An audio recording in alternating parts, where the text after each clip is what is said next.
Всем привет! Давайте посмотрим, какие добрые перемены идут в вашу жизнь, что меняется.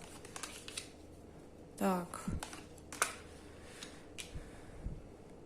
Тут очень важный идет период, когда вы очищаетесь от всего ненужного. Может быть, у кого-то какая-то кризисная ситуация, конфликт, скандал и ощущение безресурсности, но вы выходите на новый уровень.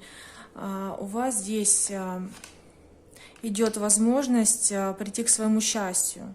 Тут идет светлая полоса и финансовая стабильность, улучшение своего положения. Да, тут какое-то идет прям возрождение, это очень прекрасно.